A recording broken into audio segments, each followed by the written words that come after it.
Good morning all. എല്ലാ ദിവസവും രാവിലെയുള്ള പ്രീ മാർക്കറ്റ് റിപ്പോർട്ടിലേക്ക് കടക്കാം. ഇന്നലെ US മാർക്കറ്റിൽ നിന്ന് ഇൻട്രസ്റ്റ് തീരുമാനങ്ങൾ വന്നിരുന്നു. പലിശ നിരക്കിൽ മാറ്റങ്ങളൊന്നും തന്നെ ഇല്ല.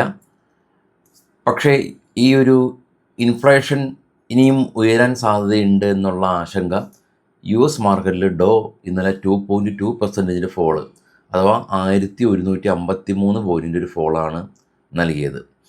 നാസ്ഡാക്ക് ഒരു ചെറിയ ചെറുത്തുനിൽപ്പ് നടത്തിയെങ്കിൽ കൂടിയും ഡോ ശക്തമായ രീതിയിൽ ഇടിവ് രേഖപ്പെടുത്തി.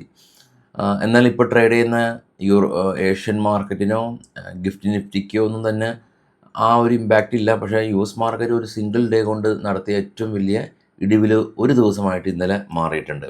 ഇന്ന് നമുക്ക് ഒരുപാട് കമ്പനീസിൻ്റെ റിസൾട്ട് വരുന്ന ദിവസമാണ്. Bajaj finance, M&M, Tata steel, Vedanta, Hyundai motors, Mankind pharma, Torrent pharma, IRFC, Mazagon, Swiggy, AVL agro business, LIC housing finance, Exide industries, RailTel, Thermax. ഇത് മാത്രമല്ല, ഇതുമല്ലാതെയും ഒരുപാട് കമ്പനീസിൻ്റെ റിസൾട്ടുകളുണ്ട്. ഇനി നമ്മൾ നേരത്തെ കണ്ട പോലെ തന്നെ ഗ്ലോബൽ മാർക്കറ്റ് നോക്കുമ്പോൾ ഏറ്റവും താഴെ കാണാൻ നാസ്ഡാക്ക് 1.7% ഇടിഞ്ഞിരുന്നു. ഡോ 2.1% ഇടിഞ്ഞിരുന്നു. യൂറോപ്യൻ മാർക്കറ്റ് FTSEയും ജർമ്മനും UK മാർക്കറ്റും ഫ്ലാറ്റായ രീതിയിൽ ക്ലോസ് ചെയ്തു. ഇപ്പോൾ ട്രേഡ് ചെയ്യുന്ന നിക്കി പോസിറ്റീവാണ്, കോസ്പി കൊറിയ പോസിറ്റീവാണ്, നാസ്ഡാക്ക് ഫ്യൂച്ചറും ഡോ ഫ്യൂച്ചറും പോസിറ്റീവാണ്. GIFT 50 ഫ്ലാറ്റായ ഇൻഡിക്കേഷൻ. ഏറ്റവും ടോപ്പിലേക്ക് പോകുകയാണെങ്കിൽ ഗോൾഡ് 4089, സിൽവർ 58, ബിറ്റ്കോയിൻ 63,000. ബിറ്റ്കോയിനിൽ പ്രശ്നങ്ങളൊന്നും തന്നെ ഇല്ല. കഴിഞ്ഞ കുറേ നാളുകളായിട്ട് ഏറ്റവും സ്റ്റേബിളായിട്ട് പോകുന്നത് ബിറ്റ്കോയിനാണ്. ബിറ്റ്കോയിനിൽ നമുക്ക് ട്രേഡ് ചെയ്യാൻ പഠിക്കാം. അത് ഇന്ത്യൻ ബ്രോക്കർ ഉപയോഗിച്ചിട്ട് ട്രേഡ് ചെയ്യാം. അപ്പോൾ അറിയില്ലെങ്കിൽ നമ്മൾ കോഴ്സ് ഫ്രീ ആയിട്ട് പ്രൊവൈഡ് ചെയ്യും. അപ്പോൾ അക്കൗണ്ട് ഓപ്പൺ ചെയ്യാനും ഒക്കെ ആയിട്ട് നമ്മളെ ഫസ്റ്റ് കമ്പനിയിലൊരു ഗൂഗിൾ ഫോം ഉണ്ട്. അത് നിങ്ങൾ ഫില്ല് ചെയ്യുക. അപ്പോൾ നമ്മൾ നിങ്ങളെ കോൺടാക്റ്റ് ചെയ്യാം. ഇനി നേരെ സ്റ്റോക്കുകളുടെ വാർത്തകളിലേക്ക് പോകാം. ഇത് ബൈസെൽ റെക്കമെൻഡേഷൻ അല്ല.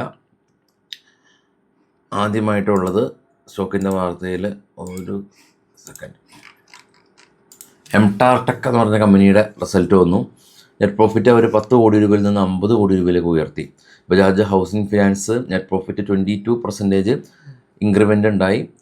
അവർ 583 നിന്ന് 715 കോടി രൂപയിലേക്ക് പ്രോഫിറ്റ് ഉയർത്തി. റെഡിങ്ടൺ കമ്പനി നെറ്റ് പ്രോഫിറ്റ് ഇവർ 486 കോടി രൂപ കരസ്ഥമാക്കി 275 നിന്ന് പ്രോഫിറ്റ് ഉയർത്തി. Eicher motors net profit 21% year on year വർധനവ് രേഖപ്പെടുത്തിയിട്ടുണ്ട്. TeamLease service company net profit 31% net പ്രോഫിറ്റിൽ വർധനവ് രേഖപ്പെടുത്തി.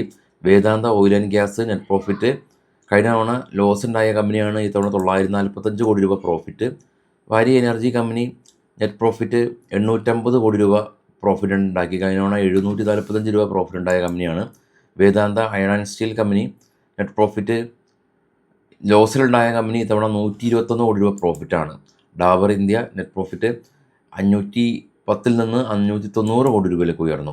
MOIL നെറ്റ് പ്രോഫിറ്റ് 51 കോടി രൂപയിൽ നിന്ന് 87 കോടി രൂപയിലേക്ക് ഉയർന്നു. കർണാടക ബാങ്ക് 290 നിന്ന് 419 പ്രോഫിറ്റ് ഉയർത്തിയിട്ടുണ്ട്. ഇൻഡോരാമ സിന്തറ്റിക് കമ്പനി 52 നിന്ന് 63 കോടി രൂപയിലേക്ക് ഉയർന്നു. ബാലകൃഷ്ണ ഇൻഡസ്ട്രീസ് കമ്പനി 280 നിന്ന് 450 കോടി രൂപയിലേക്ക് ഉയർന്നു. സഞ്ജനി ഇൻ്റർനാഷണൽ കമ്പനി നെറ്റ് പ്രോഫിറ്റ് 86 കോടി രൂപയിൽ നിന്ന് ഇത്തവണ ലോസ് ആണ് ഉള്ളത്, 9 കോടി രൂപ ലോസ്. ടൈമെക്സ് ഗ്രൂപ്പ് 14 കോടി രൂപയിൽ നിന്ന് 25 കോടി രൂപയിലേക്ക് പ്രോഫിറ്റ് ഉയർത്തി.